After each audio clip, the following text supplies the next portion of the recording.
గడిచిన 2 సంవత్సరాల నుంచి అంటే ప్రభుత్వం మారిన దగ్గర నుంచి కూడా వైఎస్ఆర్ కాంగ్రెస్ పార్టీ కృష్ణా జిల్లా కార్యాలయాన్ని కూలదోయాలని, ఆక్రమించుకోవాలని చెప్పని ఈ రాష్ట్ర మంత్రిగా, మచిలీపట్నం శాసనసభ్యుడిగా ఉన్నటువంటి కొల్లు రవీంద్ర గారికి తహతహలాడిపోతున్నారు. ఆయన వారి తహతహలకి అనుగుణంగా తందాన అంటున్నారు మున్సిపల్ కమిషనర్ గారు. వారికి అన్నీ తెలుసు, రూల్స్ తెలుసు. కానీ అంటే కింద కోర్టు న్యాయస్థానం సింగిల్ బెంచ్ 2 వారాల్లో వాళ్ళకి ఆక్యుపెన్సీ సర్టిఫికేట్ ఇచ్చేయమని చెప్పి వారు చెప్పారు. ఆయన 13 రోజులు చూసి 14వ రోజు డివిజన్ బెంచ్కి మళ్ళీ అప్పీల్ చేశారు. నాకు అసలు ఏ కాగితం ఇవ్వలేదు, నన్ను లెక్క చేయట్లేదు, నిర్మాణం ఆపట్లేదు అనేటువంటి అసత్యాలతో నిండినటువంటి అఫిడవిట్ ఒకటి సమర్పించి మళ్ళీ అప్పీల్కి వెళ్ళారు.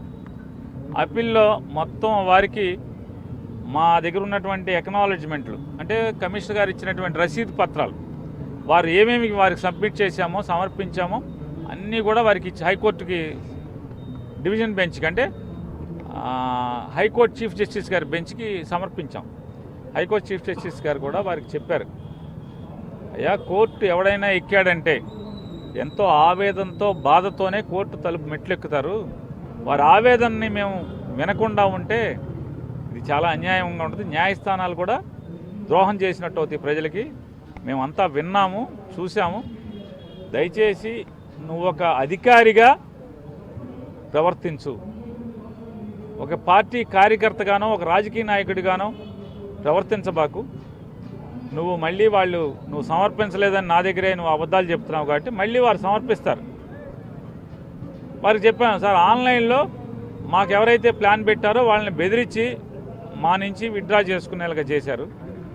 మచిలీపట్నంలో కొత్తోడెవడు కూడా ప్లాన్ అప్లై చేయడం అంటే మా తరఫున పనిచేయడానికి కూడా లైసెన్సులు పొందిన సర్వేయర్లు భయపడుతున్నారు. ఎందుకంటే వాళ్ళు బెదిరించారు, మీ వృత్తి లేకుండా చేస్తాం, మీ లైసెన్స్ క్యాన్సిల్ చేస్తామని చెప్పని బెదిరిస్తున్నారని చెప్తున్నారు. మాకు వ్యక్తిగతంగా సమర్పించుకుంటా కాగితాలు ఇమ్మని కింద కోర్టు ఇచ్చింది.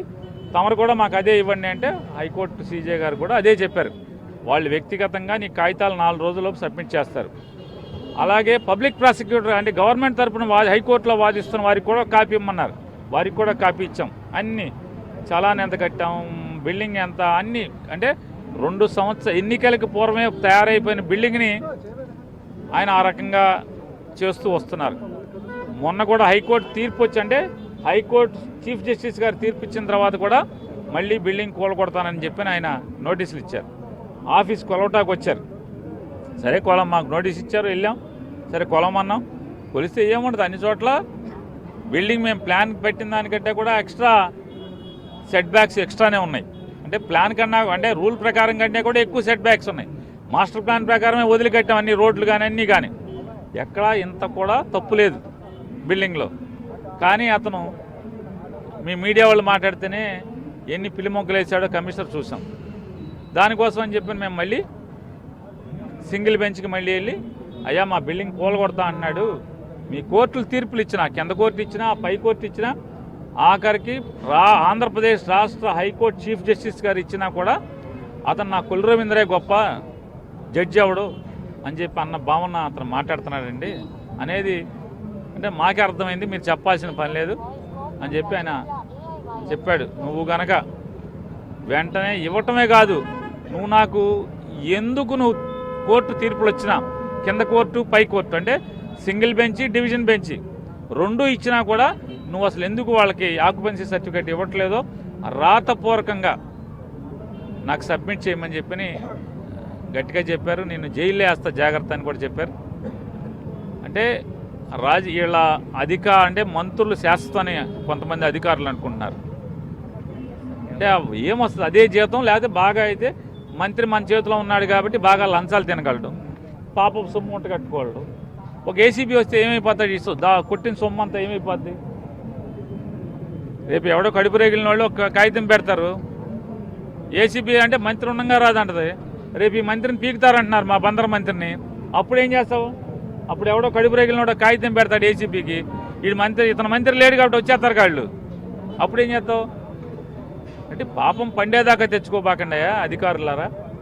ఆంధ్రప్రదేశ్ రాష్ట్రంలో ఎవరైతే మచిలీపట్నం మున్సిపల్ కమిషనర్ లాగా మా బందర్లో ఉన్న ఎమ్మెల్యే మంత్రి రాష్ట్ర మంత్రిని చూసుకుని కోర్టును కూడా లెక్క చేయకుండా వాయు వరుసలు లేకుండా రూల్స్ కానీ ఏమీ పాటించకుండా ఆ మంత్రి చెప్పేటువంటి నోటి ఆదేశాలనే ప్రభుత్వ ఆదేశాలుగా కోర్టు తీర్పులుగా భావించి ఎవరైతే తైతక్కలాడుతున్నారో పొగరుగా ప్రవర్తిస్తున్నారో ఇది ఒక హెచ్చరిక. ఆంధ్రప్రదేశ్ రాష్ట్రంలో తెలుగుదేశం నాయకులు అంటే మంత్రులకి ఎమ్మెల్యేలకి వాళ్ళకి వంది మాగుదుల్లాగా మీరు తయారైన ఎవరెవరైతే అధికారులు ఉన్నారో నిన్న కోర్టు ఇచ్చినటువంటి తీర్పు మీకు హెచ్చరిక.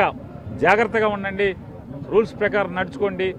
జీతం వచ్చేది మీరు బతికేది ప్రజలు కట్టిన పన్నుల నుంచి అని మాత్రం గుర్తుపెట్టుకోమని ఎవరైతే తెలుగుదేశం పార్టీకి పాలేరులాగా పనిచేస్తున్న అధికారులు ఉన్నారో వారందరికీ హెచ్చరిక చేస్తున్నాం. అంటే మళ్ళీ మీ ప్రభుత్వం వస్తే ఈ అధికారులు అటువంటి అధికారుల పైన చర్యలు ఉంటాయని ఒక హెచ్చరిక ఏమైనా చెప్తున్నారు?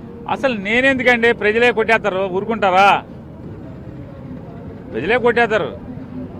స్వాతంత్రం వచ్చింది, స్వాతంత్రం రాకముందు స్వాతంత్రానికి ముందు ఎవరెవరైతే తెలుగోళ్ళు అంటే లోకల్స్ ఇండియన్స్ అందరూ బ్రిటిష్ వాళ్ళకి తొత్తులుగా మారి ప్రజల్ని హింసించారో వాళ్ళందరి గతి ఏమైంది? కాబట్టి దానికి మళ్ళీ కొత్తగా భారతదేశంలో కొత్తగా వచ్చిన ప్రభుత్వం ప్రజాప్రభుత్వం నెహ్రూ గారో లేకపోతే పటేల్ గారు చూడాల్సిన పని లేదు. ప్రజలే చూసేశారు. అప్పుడు ఇట్టా కూడా రేపే ప్రజలే చూసేస్తారు ఇట్లాంటి వాళ్ళందరూ.